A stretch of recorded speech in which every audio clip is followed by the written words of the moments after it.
Durante anos, eu investiguei o famoso milagre eucarístico de Buenos Aires, aquele mesmo que foi investigado pelo então arcebispo Jorge Mário Bergoglio, que se tornaria, no futuro, o Papa Francisco.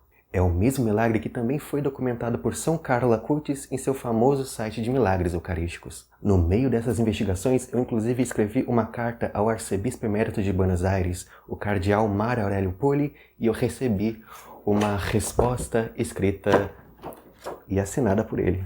Então, nesse vídeo, eu vou compartilhar com você tudo que eu descobri sobre esse milagre eucarístico, o que aconteceu de fato, qual é o sentido dele e o que o hoje Papa Francisco pensava sobre isso naquela época.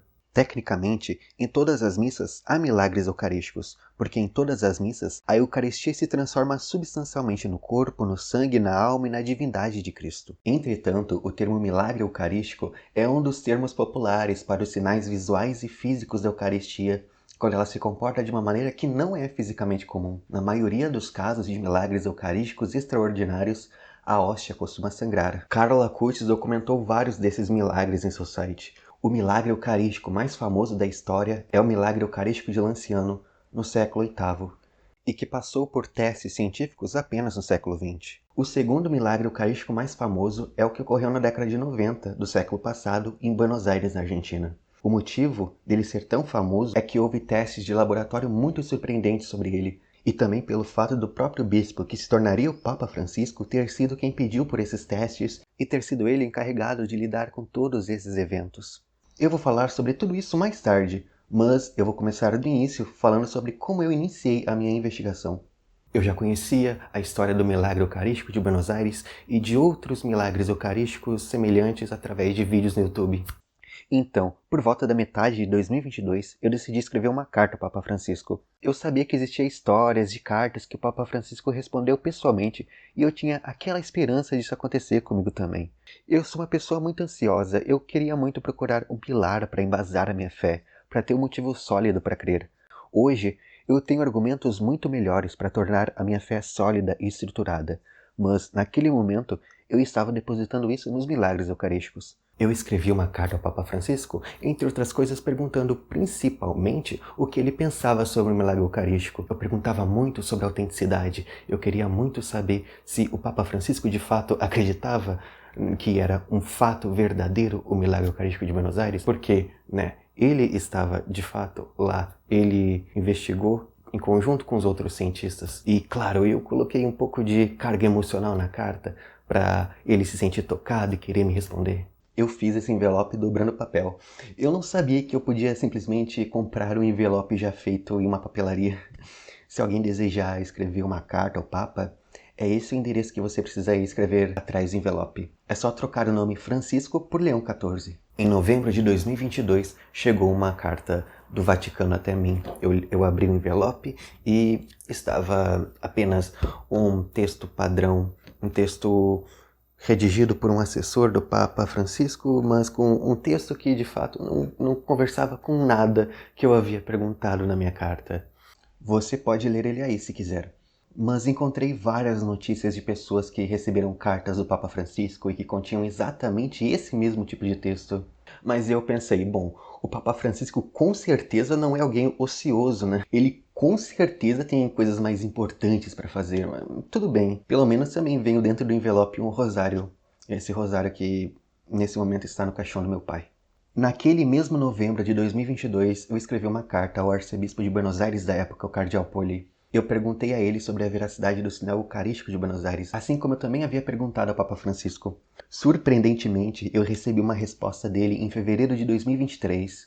A resposta do cardeal foi um texto que respondeu e conversou com cada ponto da minha carta. Mas eu vou ler a carta do cardeal Poli e eu vou comentar sobre ele mais tarde. Antes disso tudo, eu preciso falar o que foi, de fato, o milagre eucarístico de Buenos Aires. Na carta do cardeal Poli, que eu vou ler mais tarde, ele comenta o nome da paróquia que ocorreu esse milagre eucarístico. É a paróquia Santa Maria de Buenos Aires. Ele comenta também que essa paróquia formou uma pastoral com a orientação do bispo Bergoglio para narrar os acontecimentos relacionados ao sinal eucarístico de Buenos Aires para os visitantes. Esse grupo de narradores costuma se reunir 2 vezes por mês para contar esses fatos extraordinários. Você pode acompanhar as datas em suas redes sociais. No canal do YouTube da paróquia há alguns vídeos antigos que foram transmitidos ao vivo com esses relatos eucarísticos. Eu assisti vários desses vídeos para escrever esse que você está assistindo, de forma mais confiável e fiel aos verdadeiros acontecimentos. O grupo paroquial também produziu um vídeo muito bem editado, explicando o que foi o sinal eucarístico. Irei mostrar partes desse vídeo aqui, e estarão os links de todos os vídeos que eu mostrar na descrição e nos comentários deste vídeo. No dia 1º de maio de 1992, os ministros extraordinários da comunhão encontraram 2 pedaços de hóstias. Existem 2 formas de como lidar com hóstias consagradas em caso de você achá-las em locais que elas não deveriam estar. Ou você comunga elas, ou as dissolve em água. O padre pediu para os ministros colocarem aqueles pedaços de hóstias em um recipiente com água e colocá-las dentro do sacrário para que elas se dissolvessem.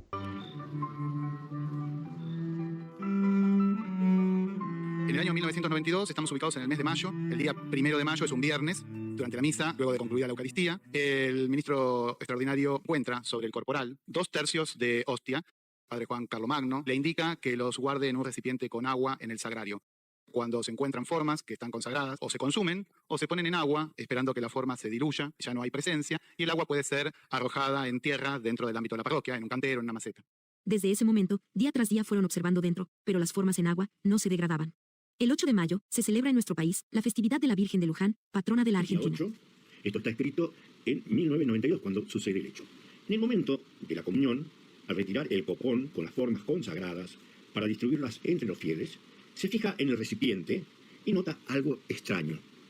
Al llegar y dar la comunión, observa detenidamente dentro del recipiente y nota mezclados y surgiendo de las especies del pan de dichos pedazos como coágulos de sangre. Se arrodilla respetuosamente, cierra el sagrario, finaliza la misa. Entonces el padre Juan, sin decir nada, le pide al sacerdote Eduardo y al diácono que vayan a ver la vasija que hace una semana estaba en el sagrario. Al volver manifiestan que, para ellos era sangre. Inmediatamente llaman al arzobispado y a una doctora de confianza de apellido Boto. Al apoyar las tiras reactivas sobre la parte rojiza, ella confirma lo que suponían. Era sangre. Colocan la vasija dentro de un recipiente plástico cerrado herméticamente y lo guardan en una caja fuerte que hay en la sacristía. Del arzobispado dicen que el día lunes 11 irán a la parroquia para ver lo sucedido. Piden reserva y silencio. Pero el domingo 10 de mayo, se produjeron también hechos que llamaron la atención. En la misa de las 19, aparecieron pequeñas gotitas frescas de sangre en la patena que se estaba utilizando. En la misa siguiente de las 20:15, el diácono le indica al celebrante Eduardo Graham que hay gotas de sangre en esta otra patena con forma de pez. Al otro día llega Monseñor Mirás. Interroga a los sacerdotes, al diácono y toma datos de lo ocurrido. Es función del obispo del lugar enviar la información necesaria a la Congregación para la Doctrina de la Fe en el Vaticano. Con el tiempo la aprobación eclesiástica de estos hechos indicará que no contienen nada contrario a la fe. Esta es la secuencia de fotos en los días siguientes sobre las transformaciones de las hostias. La mancha roja va avanzando, y en el centro todavía se ve el cuerpo blanco de la hostia. Con el tiempo el agua que se había puesto se va secando. El aspecto es como si fueran coágulos de sangre. Si bien el agua tuvo contacto, no se tiñó y permaneció sin contaminarse con el color.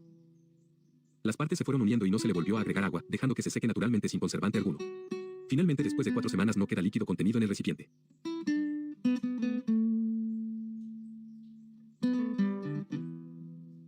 Algo que foi notado pelos padres é que esta hóstia sangrava, mas o sangue não se misturava com a água. Algo que nosotros remarcamos es que generalmente cuando hay una herida y hay sangre en un proceso y uno se lava, la sangre se mezcla con el agua y tiñe toda la superficie del agua. En este caso no parecía producirse ese proceso, parecía más una sustancia como un tejido que tenía cuerpo propio, distinto del cuerpo de la hostia, y se va secando, dura aproximadamente con líquido unas 3 semanas y media, al final de eso queda seco y pegado en el fondo del recipiente, que es lo que ustedes están observando ahí, por un tiempo bastante prolongado se sigue en ese recipiente y se termina despegando varios años después, en el año 1997. Cuando se despega finalmente, eso es puesto, como lo ven ahí, en un ostensorio con 2 vidrios cóncavos, que es la forma en la que se conserva hoy en día. Y esto es lo que ustedes van a ver luego cuando hagamos la adoración en la última etapa de nuestro encuentro. Quando aconteceu esses eventos eucarísticos de 1992, o nosso conhecido Bergoglio ainda não era bispo. Nos dias seguintes em que ocorreu esse fato extraordinário, Com a orientação do bispo e do pároco da época, foi realizada uma série de análises forenses que determinaram que a substância avermelhada era sangue humano. Essas análises laboratoriais são muito importantes, pois existem algumas espécies de fungo que se alimentam de pão e liberam um líquido avermelhado que parece muito com sangue. Mas, de qualquer forma, qualquer análise laboratorial é capaz de diferenciar o sangue do líquido do fungo. Pasó el primer suceso y se llama a una doctora. El padre Carlomagno se contacta con una persona de confianza de la parroquia, la doctora Boto. Yo ahora les voy a compartir toda esa parte que les conté de estudios científicos. Que al margen, les digo, la comunidad adopta el criterio de seguir esto con los ojos de la fe, que no quita que también se hayan hecho todos estos procesos y que un poquito les voy a compartir y resumir. Miren, el día 8 se llama a esta doctora y ella hace una prueba con reactivo que dio positivo, primer día. Después, el 15 de mayo, también la doctora expresa esto y queda constancia. Observé al microscopio su coloración que era rojo vivo. Las pruebas para hemoglobina fueron positivas y observé elementos celulares de sangre.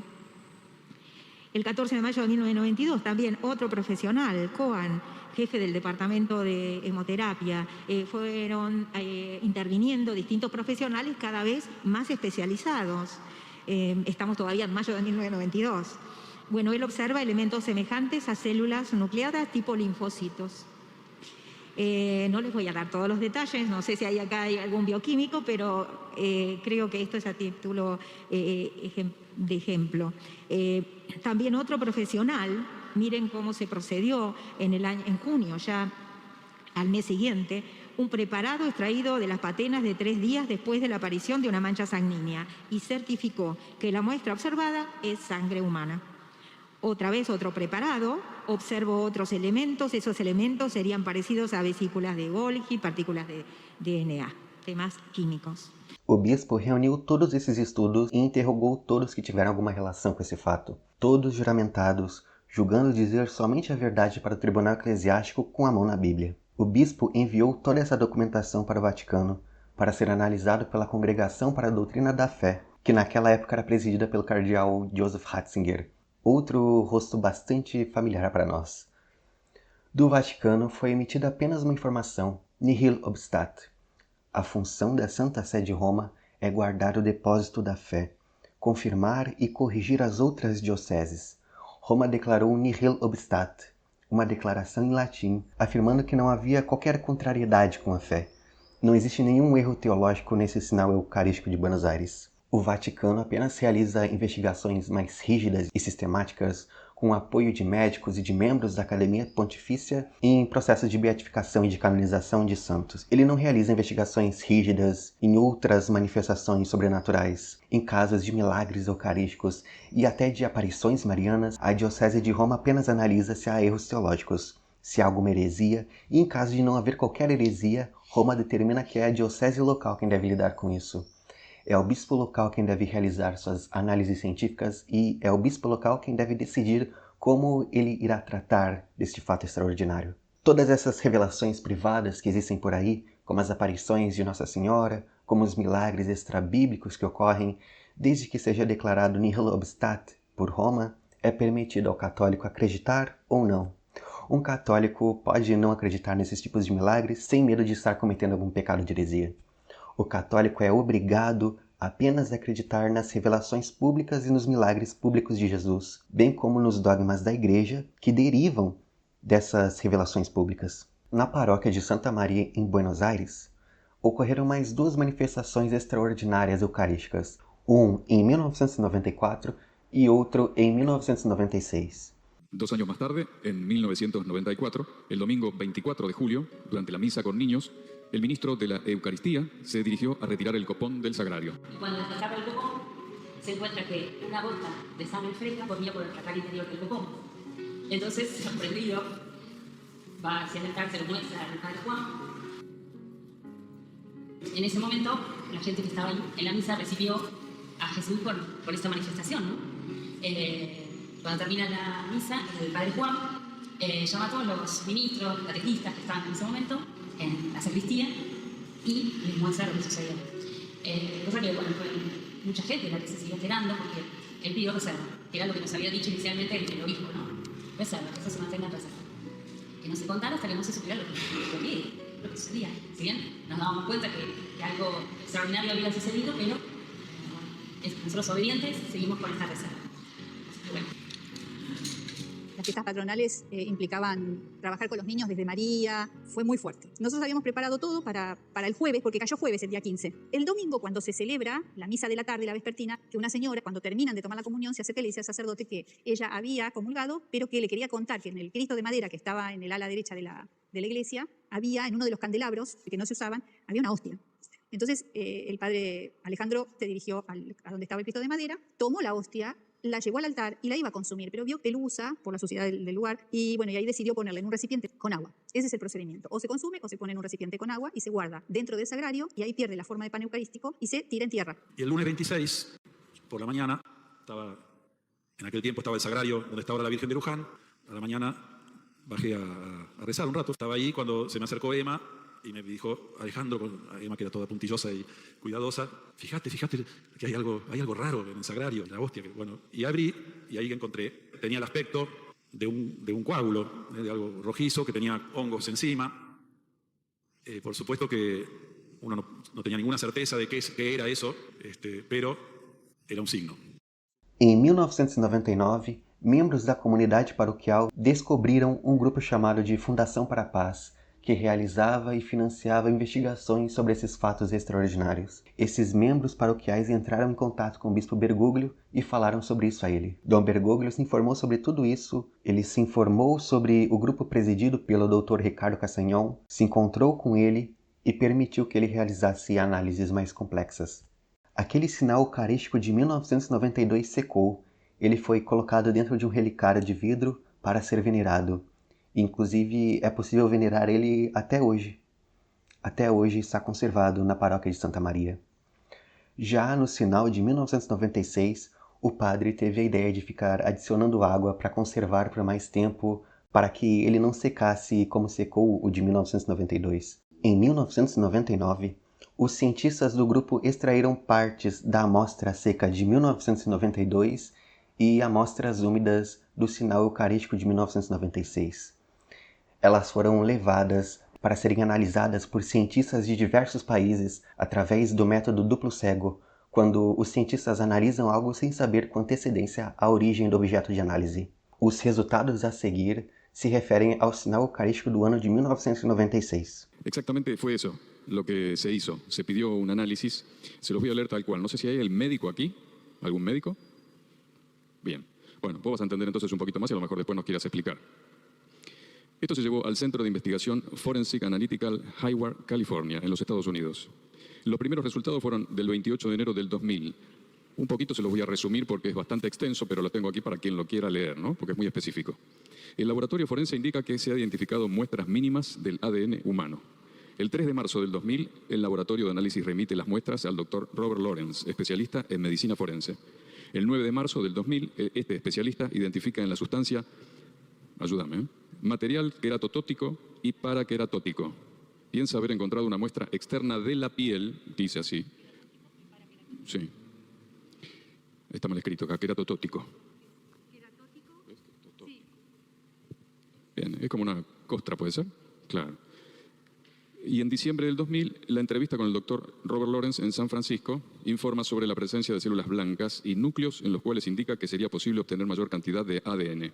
En junio del 2001, el profesor Linoli, no sé si lo conocen de nombre, identificó en la muestra células blancas e indicó que la muestra correspondía probablemente al tejido del corazón, no de la epidermis, como habían dicho originariamente. Solicitamos la opinión de este profesor porque él había investigado las muestras de la hostia sangrante en Lanchano. El profesor, en primavera del 2002, el doctor John Walker, profesor de la Universidad de Sydney, tomó fotografías de los segmentos de la muestra y él concluye que la misma contiene células musculares, no epidermis, o sea, no de la piel, sino musculares y del corazón. Y también algo que fue fundamental, ven glóbulos blancos. Los glóbulos blancos, para quienes no saben, son unos glóbulos que están presentes dentro del cuerpo humano, que una vez que uno fallece o están fuera del cuerpo humano, a las pocas horas, vos nos dirás, pero desaparecen totalmente. Y esto llevaba años. Imagínense que primero la muestra se colocó en agua, no fue que fue conservado de alguna manera, y encontraban entonces glóbulos blancos vivos, aún vivos. Entonces, la sorpresa, ¿no? ¿Cómo fue que me trajiste esta muestra? ¿De dónde es? Porque esto se hacía lo que se llama el doble ciego, donde se llevan estas muestras sin saber de dónde procede. Entonces la persona lo único que hace es recibirlo, lo analiza y saca su conclusión así, de la nada. Y el, digamos, más importante, por decirlo de alguna manera de todo, fue cuando se consultó en 2 de marzo del 2004 al doctor Frederick Zugibe en su oficina de Nueva York. Él es cardiopatólogo forense, profesor de patología y autor de la obra, por si quieren saber algo más de él, Diagnóstico Histoquímico. El 25 de marzo del 2005, este fue su informe final.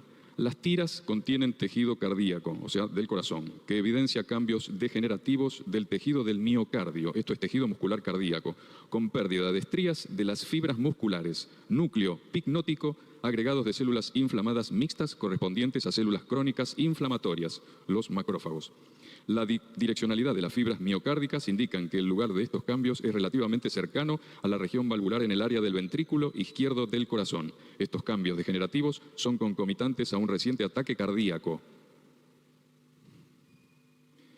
Infarto del miocardio. De algunos días de duración, dicen, debido a una obstrucción de una arteria que suple nutrición y oxígeno al área del músculo cardíaco. Entre estos ítems cita, la muestra corresponde a carne y sangre. Contiene código genético humano. La carne es músculo del miocardio. Se trata de un corazón que ha sufrido traumatismos. Y además el corazón tenía una actividad dinámica viva durante el instante en el que se tomó la muestra. Yo creo que ya estamos, no hay nada más para agregar. Cuando él le preguntó a la persona, no el doctor Zugibe, le preguntó, ¿qué me trajiste? ¿Cómo hiciste para sacarle el tejido a una persona viva y traérmelo? Y cuando le comentaron de dónde provenía, bueno, no tuvo palabras. Como nosotros nos quedamos sin palabras.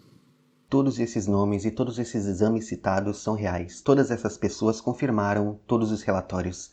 Mas, mesmo assim, eu fiquei instigado a ver os relatórios médicos, porque os narradores falaram que os relatórios estavam arquivados na paróquia. Infelizmente, eu entrei em contato com a paróquia, mas eu não consegui imagens de todos os relatórios.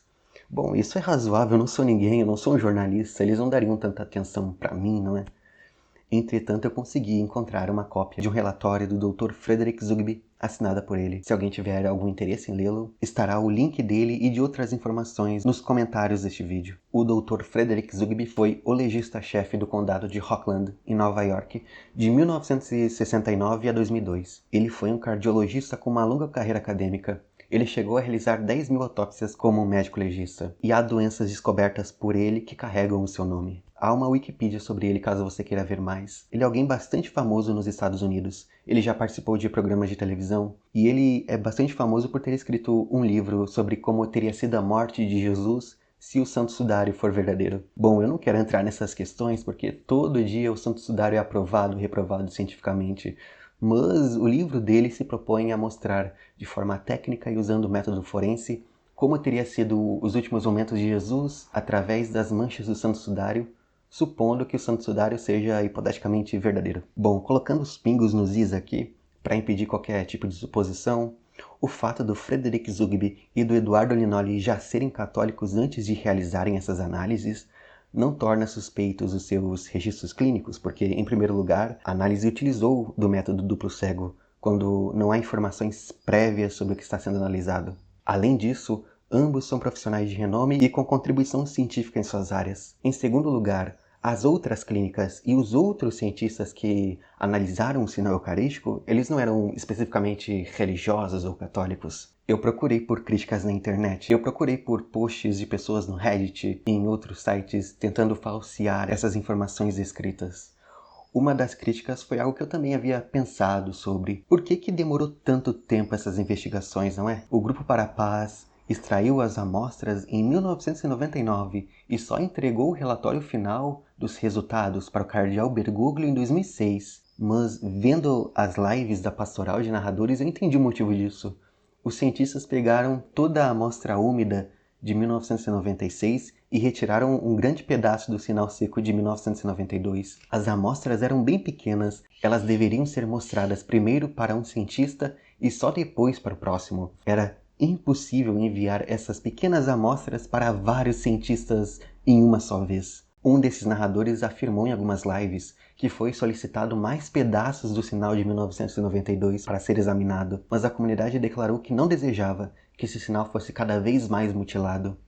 Era necessário que ficasse um pouco daquele sinal para a comunidade, para ser venerado pelos paroquianos. Existe um senso de comunidade muito grande naquela paróquia construída com o auxílio do cardeal Bergoglio. Não seria correto acabar com os sinais eucarísticos presentes na paróquia, segundo o que disse os próprios paroquianos, só para ter mais e mais relatórios médicos. Bom, mas afinal, por que desse milagre eucarístico? Eu já encontrei vários questionamentos, muitos deles bastante válidos, sobre por que ocorre esses tipos de milagres. Qual é a lógica de um pão sangrar? Temos continentes com pessoas passando fome, há guerras de todos os tipos, há pessoas morrendo de doenças. Por que é que Deus faria uma interferência na natureza dessa forma para fazer um pão sangrar? Isso me lembra aquele questionamento: por que é que Deus abriu as águas do Mar Vermelho para judeus fugirem do Egito, mas não abriu os portões do campo de Auschwitz na Segunda Guerra Mundial? Isso está ligado àquela ideia que é muito comum de que Deus é uma espécie de garçom que tem o dever de nos trazer conforto, também como se as orações agissem como uma forma de magia ou de feitiço que fizesse com que Deus fosse obrigado a nos conceder um presente, a nos conceder um conforto. Bom, tudo isso está errado. Nenhum milagre bíblico tem a função última de nos trazer conforto corporal. Nem todos os milagres de Jesus passam pelo conforto físico, mas até os que passam por isso não têm o conforto físico como o fim último do milagre. Os milagres servem para desenvolver a história da salvação. Servem para um bem muito maior que o próprio conforto físico momentâneo. A função do milagre é ordenar as pessoas para o seu fim último, para a bem-aventurança na visão beatífica de Deus, aonde nós podemos contemplar Deus face a face e podemos ser supridos com toda a bondade que existe em Deus. Ok, tudo bem, mas por que ocorre esse evento específico de uma hóstia sangrar? Bom, isso serve apenas como uma confirmação extra de algo que os cristãos sempre acreditaram, mas que não é incomum ser esquecido ou não ser ensinado para muitas pessoas hoje em dia. Isso serve como uma confirmação da doutrina da presença real de Cristo na Eucaristia. A Eucaristia é uma ação que Jesus realizou no Seder de Pessach, que é o termo hebraico para a ceia realizada na primeira noite da Páscoa judaica. No Seder de Pessach, os judeus fazem uma refeição cerimonial, em que eles celebram o êxodo judeu. Eles celebram a libertação do povo judeu do Egito e, principalmente, celebram a aliança especial que Deus fez com Abraão, com Moisés e com o povo judeu. Naquela época do êxodo, os judeus perambulavam pelo deserto e comiam do maná. Eles comiam o pão que descia milagrosamente do céu para alimentá-los. No Seder de Pessach, os judeus comem matzah, que é um pão sem fermento em lembrança do maná do deserto. E eles tomam 4 taças de vinho, em memória de alguns outros eventos do antigo êxodo. Eles se alimentam enquanto contam a história do êxodo, a fim de se lembrar dos eventos como se eles próprios tivessem participado daquele êxodo. No meio da refeição da Páscoa judaica, o filho judeu costuma perguntar ao pai judeu: por que essa noite é diferente de todas as noites? E o pai judeu responde recontando a história de Moisés, como se fosse um evento presente. O pai judeu responde: porque nessa noite fomos libertos do Egito. Éramos escravos do faraó no Egito e o Senhor nosso Deus nos tirou de lá com uma mão forte e com o braço estendido. Foi no meio de todo esse contexto, na ceia da Páscoa judaica, que Jesus pegou o pão, mas ao invés de lembrar do antigo êxodo, ele lembrou do novo êxodo representado em si mesmo e disse: isto é o meu corpo que será dado por vós. Jesus, ao invés de se lembrar das alianças que Deus fez com a Israel judaica por meio de Moisés, enquanto tomava o vinho, ele não fez isso. Ele tomou o cálice, deu aos apóstolos, dizendo: tomai todos e bebei. Isto é o cálice do meu sangue, o sangue da nova e eterna aliança.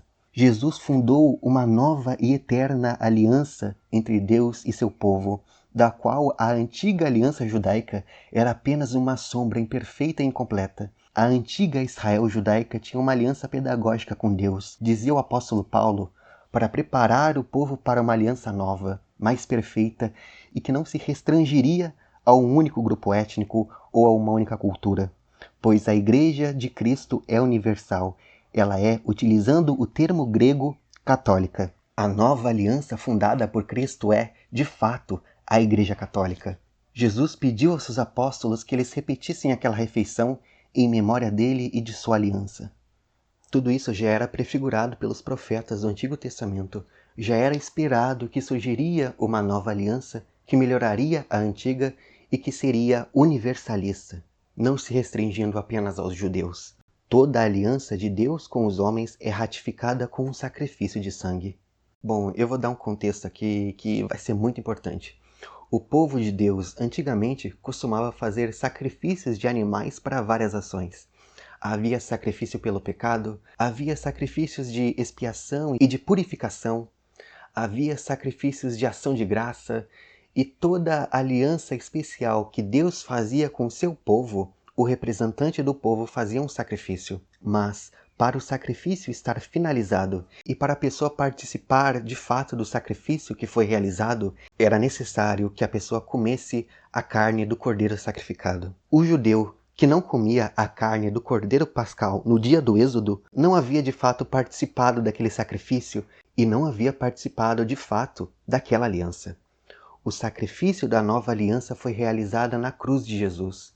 Ele próprio foi o sacerdote que ofereceu o sacrifício e ele próprio foi o cordeiro sacrificado.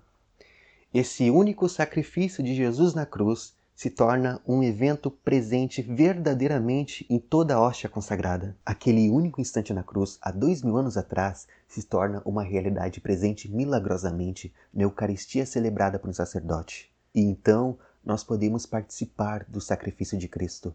Nós, que não merecemos nada, podemos receber as graças que foram merecidas por Jesus em seu sacrifício, através do ato de comer o seu corpo. Nós precisamos comer a carne do Cordeiro. Naquele pão sem fermento, transformado no corpo de Cristo, há, ao mesmo tempo, o mistério da comunhão, o mistério do sacrifício e o mistério da presença. Da comunhão, pois, comendo de seu corpo, fazemos parte de uma forma mais perfeita do corpo místico de Cristo, que é a Igreja, que congrega de forma mística todos os cristãos que estão na terra, no purgatório e no céu. Há também o mistério do sacrifício, pois a Eucaristia torna presente o sacrifício de Cristo. E há também o mistério da presença, porque Jesus está realmente e substancialmente presente na hóstia consagrada de uma forma mais especial do que em qualquer outro lugar. Na sua primeira carta à Igreja de Corinto, o apóstolo Paulo pergunta: o cálice da bênção que abençoamos não é a comunhão do sangue de Cristo? E o pão que partimos não é a comunhão do corpo de Cristo? Uma vez que há um único pão, nós, embora sendo muitos, formamos um só corpo, porque todos nós comungamos do mesmo pão. Comungando, nós entramos em comunhão primeiramente com Cristo, e, a partir desta comunhão com Cristo, nós entramos em comunhão também com os outros que também estão em comunhão com Cristo. Naquela época em que a Igreja sofria perseguições esporádicas do Império Romano, nos primeiros séculos, os cristãos daquela época não concordavam entre si sobre tudo. Às vezes, eles entravam em discussões teológicas sobre alguns assuntos, mas um dos assuntos que havia um consenso verdadeiro entre os primeiros cristãos daqueles primeiros séculos é a questão da Eucaristia. Você consegue encontrar vários membros da patrística, que é como se chamam os padres dos primeiros séculos, tendo um consenso praticamente absoluto sobre o que é a Eucaristia, sobre a Eucaristia ser a presença real e sacrificial de Cristo. Por exemplo, no livro Didaquê, datado do fim do século I, se encontram detalhes bastante surpreendentes sobre como era a celebração eucarística realizada nos domingos, e há nele a compreensão da Eucaristia ser verdadeiramente um sacrifício. Reúnam-se no dia do Senhor para partir o pão e agradecer, depois de ter confessado os pecados, para que o sacrifício de vocês seja puro. Aquele que está em briga com seu companheiro não poderá juntar-se a vocês antes de ter reconciliado, para que o sacrifício que vocês oferecem não seja profanado. Esse é o sacrifício do qual o Senhor disse: em todo lugar e em todo tempo seja oferecido um sacrifício puro, porque eu sou o grande rei, diz o Senhor, e o meu nome é admirável entre as nações. Os cristãos dos primeiros séculos acreditavam que a Eucaristia contém verdadeiramente a presença de Jesus e de seu sacrifício. Muitos deles deixaram registros escritos que foram conservados em papiros e pergaminhos. Você pode lê-los aqui. Mas, bem, Como que algo que tem gosto de pão, que tem aparência de pão, que tem cheiro de pão, pode ser algo que não é pão? A Eucaristia, em primeiro momento, pode até parecer aquele episódio do Chaves vendendo suco de tamarindo. O fato é que, como dizia Aristóteles, essência e aparência são dois conceitos diferentes. Na consagração da missa, a aparência do pão permanece, mas a essência se transforma verdadeiramente no corpo de Cristo. Nós não devemos acreditar nisso só por causa desses sinais eucarísticos extraordinários. Nós devemos acreditar nisso, principalmente, porque Jesus disse que é assim. Jesus é quem disse que seu corpo é verdadeira comida e seu sangue é verdadeira bebida. São Tomás de Aquino, que escreveu vários hinos eucarísticos lindos, fala disso em Adoro-te Devote. A vista, o tato, o gosto falham em relação a vós, mas somente em vos ouvir em tudo creio. Creio em tudo aquilo que disse o Filho de Deus. Nada mais verdadeiro do que essas palavras de verdade. Na cruz estava oculta somente a vossa divindade, mas aqui oculta-se também a vossa humanidade. Eu, contudo, crendo e confessando ambos, peço aquilo que pediu o ladrão arrependido. A Eucaristia é, ao mesmo tempo, fonte de graças infinitas e fonte de maldição para quem comunga indignamente. Paulo, em sua primeira carta aos Coríntios, fala: portanto, qualquer que comer este pão ou beber o cálice do Senhor indignamente, será culpado do corpo e do sangue do Senhor. Examina-se, pois, o homem a si mesmo, e assim coma desse pão e beba desse cálice. Porque o que come e bebe indignamente, come e bebe para sua própria condenação, não discernindo o corpo do Senhor. Por isso, reconheça a presença sublime de Cristo na Eucaristia e confesse os seus pecados mortais antes de comungar, para você não ser culpado pelo corpo e sangue do Senhor. Eu posso fazer um vídeo futuro respondendo todas as perguntas comuns que se tem sobre a confissão, explicando o que é ela de fato, qual é a sua origem, a sua necessidade e como realizá-la corretamente. Bom, você que está me assistindo, na sua próxima comunhão, adore Jesus presente através das aparências do pão. Quando você comungar, entenda que ele estará dentro de você por alguns poucos minutos, até o seu intestino dissolver as aparências do pão. Cristo está na essência da Eucaristia enquanto permanece a aparência do pão. E, por favor, não se preocupe com os sentimentos. Talvez você não sinta nada especial ao comungar dignamente a Eucaristia. Os seus sentidos, os seus hormônios, a sua alegria não devem vir em primeiro lugar. Quando você comungar, apenas tenha certeza sobre o que Jesus disse em relação à Eucaristia. Fé não é um sentimento. Fé é confiança nas promessas e nas revelações de Jesus. Algo que eu queria muito saber, para além do que o bispo local pensava sobre o milagre eucarístico, era entender o que o cardeal Bergoglio pensava sobre o milagre eucarístico. Bem, a gente já conhece bastante o Papa Francisco. Entender se ele acreditava de fato no milagre eucarístico ou não, nos faz ter mais confiança ou não em tudo o que é relatado. Em todas as lives da paróquia que eu vi, todos dizem que Dom Bergoglio era muito próximo da paróquia de Santa Maria, desde quando ele assumiu como arcebispo em 1998. Por ahí contarles que también quien acompañó todo este camino que nosotros hicimos fue Monseñor Bergoglio. Cuando él asume, nosotros, además de él saber por los sacerdotes lo que había sucedido aquí en Santa María, empezó a acompañarnos. No solamente venía a las fiestas patronales y nos dejaba su homilía, su pensamiento y demás, sino también que una vez al año venía. Al principio por el mes de mayo, después las obligaciones no se lo permitían, así que venía en octubre o en noviembre, y se sentaba acá y hacía una adoración eucarística con toda la comunidad. Y ahí nosotros le decíamos, bueno, queremos que nos hable acerca de María, o queremos que nos hable acerca de la unidad, o queremos que nos hable acerca de el ser misioneros. Y bueno, y en ese momento él nos daba su palabra, su guía. Así que, bueno, hasta el año 2012 tuvimos la gracia de tener la compañía de Monseñor Bergoglio con todo esto que nosotros vamos haciendo. Dom Bergoglio tinha o poder de lidar como ele quisesse com o sinal eucarístico. A Santa Sé havia dado essa autoridade a ele. Ele decidiu conversar com a comunidade paroquial, perguntando o que eles queriam. E então ele decidiu incentivar a criação de uma pastoral de narradores do sinal eucarístico na paróquia. No ano 2000, ele celebrou uma missa nessa paróquia e fez uma homilia sobre as bodas de Caná, quando Jesus fez o seu primeiro sinal público, transformando água em vinho por pedido de sua mãe em um casamento. Na sua homilia, Jorge Bergoglio comentou: quero pedir à Virgem essa técnica que nasce do amor, abrir espaços para que os sinais se manifestem e abrir os nossos olhos para reconhecê-los, para acreditar nos sinais de Jesus, para que, por meio dos sinais, possamos chegar àquele que ela quis nos mostrar tão diretamente quando disse aos jovens no casamento: façam o que ele lhes disser. Que ela nos conceda hoje essa graça. A comunidade considerou essa homilia pública como mais um incentivo nessa ênfase de reconhecer os sinais de Jesus hoje, realizado na paróquia de Santa Maria, através da intercessão dela. Por causa dessa ênfase na passagem das bodas de Caná, que é lida em todas as festas da padroeira da paróquia, a comunidade decidiu nomear oficialmente o milagre eucarístico de sinal eucarístico.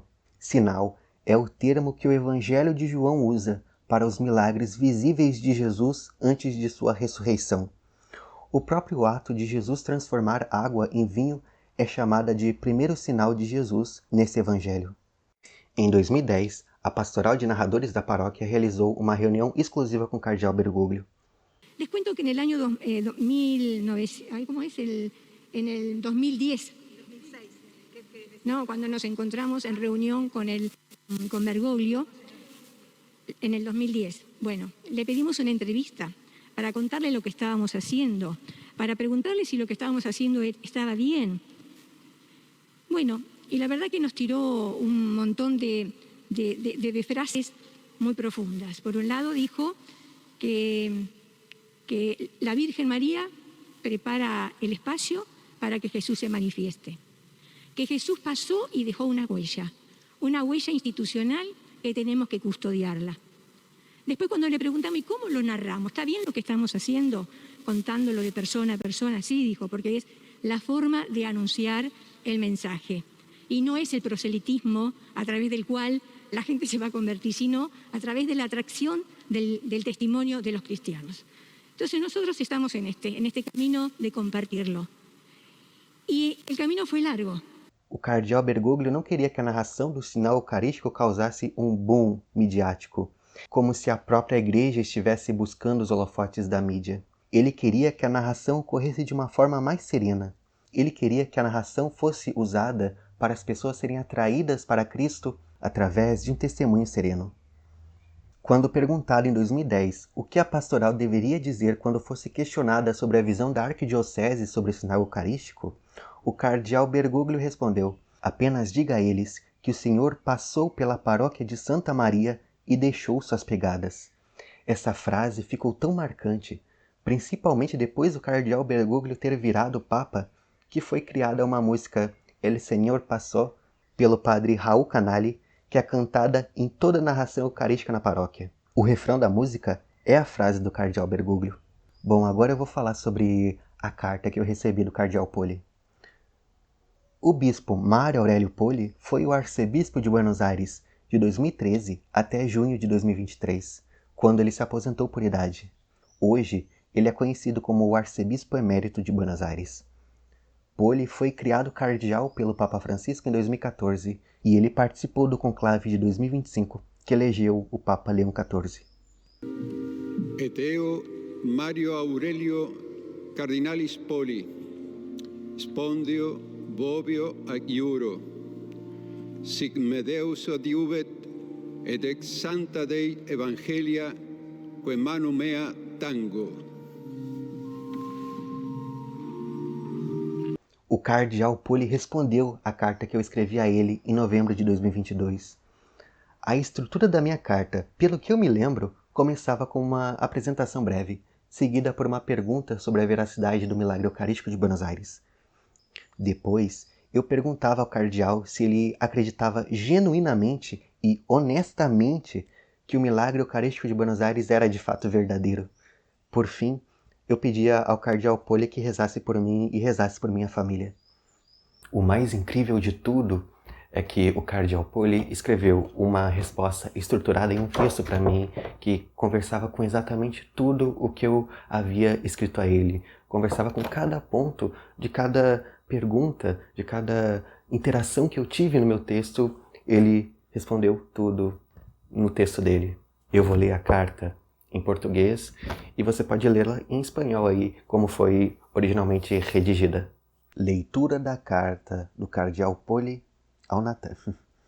Segunda-feira, 16 de janeiro de 2023. Natan Boff Magnus, apreciado irmão em Cristo, o Senhor. Como você vê, hoje chegou sua carta e me apressa a responder, porque corre o risco de haver uma demora involuntária pelo trabalho que sempre me pressiona. Eu li atentamente e creio estar respondendo à sua inquietude com relação ao sinal eucarístico que ocorreu na paróquia de Santa Maria de nossa arquidiocese em Buenos Aires.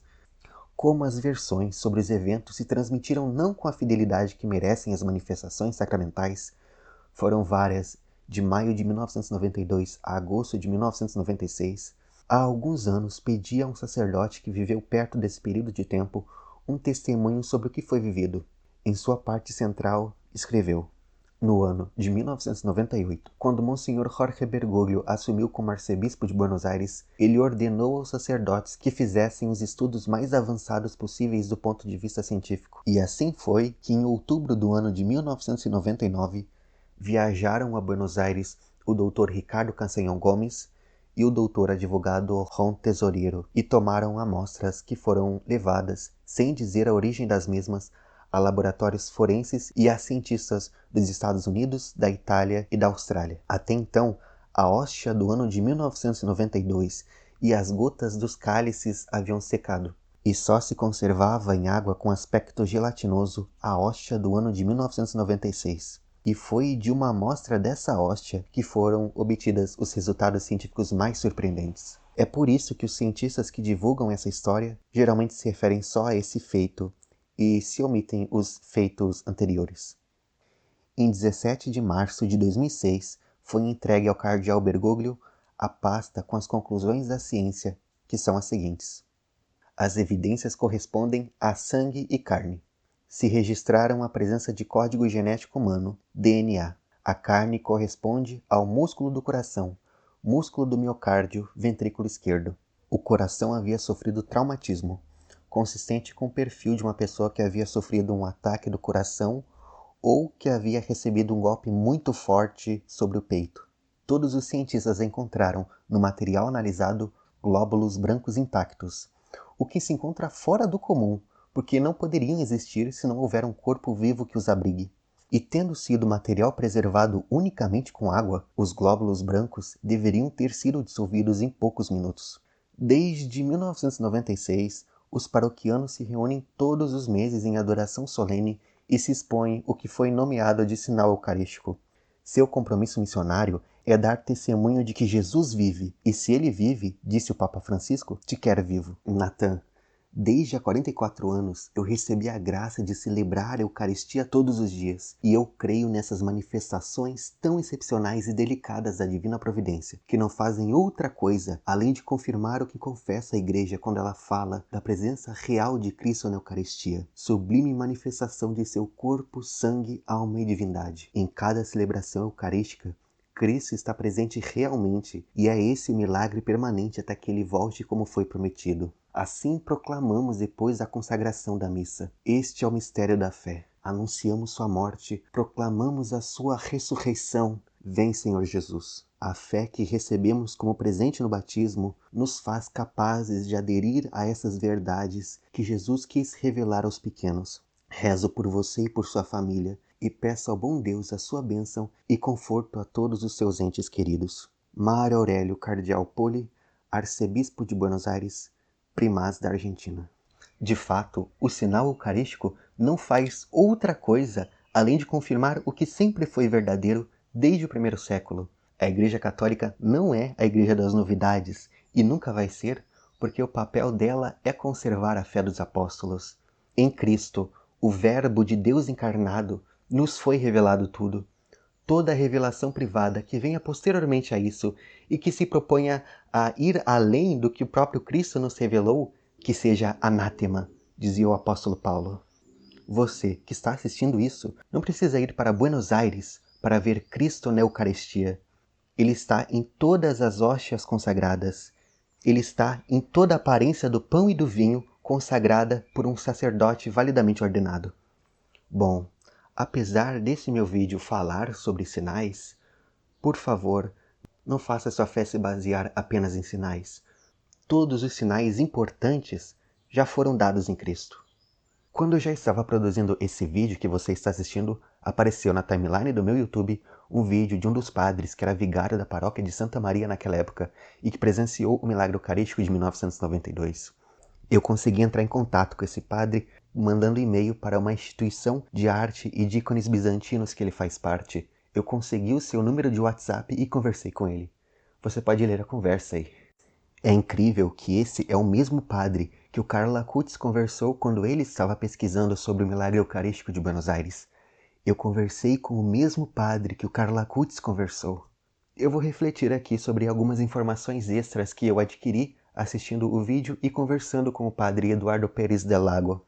Bom, como eu falei aí na conversa, eu sempre crio hipóteses de fraude e vou testando essas hipóteses, conflitando elas com os detalhes que eu encontro. Não existe crime perfeito. Se tudo isso for alguma fraude, alguém teria criado tudo isso em algum momento e os detalhes acabariam denunciando isso. O sinal eucarístico de Buenos Aires foi investigado por várias instâncias, por várias jurisdições, por várias pessoas. Seria impossível haver um complô entre todos para sustentar um falso milagre, caso isso tudo fosse uma grande fraude. Qualquer profanação eucarística é um pecado grave que gera excomunhão automática, segundo o Código do Direito Canônico. Isso é um ponto importante para ter em mente. Além disso, todos eles passaram por juramentos eclesiásticos, jurando diante de Deus falarem a verdade. Esse sinal eucarístico passou por 3, talvez 4 esferas de investigação. Primeiro, os próprios padres da paróquia, em 1992. Segundo, a Arquidiocese de Buenos Aires, que na época passava por uma transição entre o cardeal Quaracino e o arcebispo Bergoglio. E o terceiro grupo é a Fundação para a Paz, dirigida pelo Dr. Ricardo Castanhon Gomes, que conduziu os estudos científicos após o ano de 1999. Logo após ocorrer o milagre eucarístico, o pároco contactou a diocese, mas o arcebispo de Buenos Aires estava em viagem naquele momento, e o monsenhor que comandava a diocese no momento sugeriu ao pároco que ele chamasse algum médico para fazer as análises iniciais, para ver se o aspecto avermelhado não era algum tipo de fungo ou ferrugem. A primeira análise ocorreu no mesmo dia em que o milagre foi encontrado pelos padres. A médica Isabel Boto, que era uma médica que cuidava dos padres doentes, analisou o sinal eucarístico com tira-reagentes que identificaram a presença de hemoglobina de sangue na substância. Após essa primeira análise, os padres da paróquia entraram em contato com vários outros patologistas, vários outros médicos clínicos que eram amigos da comunidade, para analisarem o sinal, e eles identificaram que o sangue e a carne do sinal eucarístico eram, de fato, de origem humana. Após isso, o arcebispo Quaracino interveio com mais força e rigor, nomeando o investigador canonista Monsenhor José Mulligan para investigar todos os dados. Ele extraiu o sangue de todos os padres da paróquia, para examinar e ver se o sangue humano não era de algum deles, e realmente não era. Foi esse monsenhor que exigiu a realização das primeiras análises com o método duplo cego, que não era o método utilizado até aquele momento. No período que ocorria essas investigações do monsenhor José Maria Mulligan, que pertencia à jurisdição da diocese, mudou-se o arcebispo de Buenos Aires do cardeal Quaracino para o arcebispo Bergoglio. E então, mais tarde, em 1999, entra outra esfera de investigação com a autorização do arcebispo Bergoglio, a Fundação para a Paz do Dr. Ricardo Castanhon Gomes, que levou os sinais para serem examinados por cientistas de outros países. O milagre eucarístico passou por muitas mãos, passou por muitas esferas de investigação para ser apenas uma grande fraude. Eu até conseguiria colocar o meu chapéu de alumínio e criar teorias da conspiração envolvendo a Fundação para a Paz, mas eu não consigo desenvolver qualquer teoria da conspiração sólida que envolva todas essas esferas de investigação, todos esses nomes, ainda mais envolvendo algo tão sério e que geraria excomunhão em caso de fraude. Imagine só a hipótese absurda de um padre ter se cortado e colocado o seu próprio sangue na hóstia. Ele teria morrido de ansiedade e paranoia vendo o sinal sendo investigado por várias esferas tão diferentes. Isso nunca aconteceria. Uma hipótese que alguém poderia fazer para tentar desacreditar do milagre eucarístico de Buenos Aires é supor que tudo isso foi de fato fraude, mas a diocese decidiu não contrariar a percepção popular para impedir possíveis escândalos e perda de credibilidade. Mas isso também é uma hipótese que se prova impossível frente aos detalhes, porque os bispos exigiram silêncio sobre todos esses eventos por anos, e esse silêncio foi de fato cumprido. Ninguém sabia sobre o sinal eucarístico de Buenos Aires além do padre e do alto clero de Buenos Aires de 1992 até meados de 1996. A partir dessa data, algumas outras poucas pessoas passaram a ter um conhecimento maior. E o sinal eucarístico de Buenos Aires só começou a ficar verdadeiramente popular após o ano de 2000, com a abertura e o incentivo causado pelo próprio arcebispo Bergoglio. Durante anos, eu investiguei ao mesmo tempo 2 milagres eucarísticos, um em Buenos Aires e outra em uma cidade de Minas Gerais chamada de Itaúna. Esse sinal de Minas Gerais eu investiguei absurdamente mais. Eu entrei em contato com várias pessoas próximas a esse evento e analisei por diversos ângulos.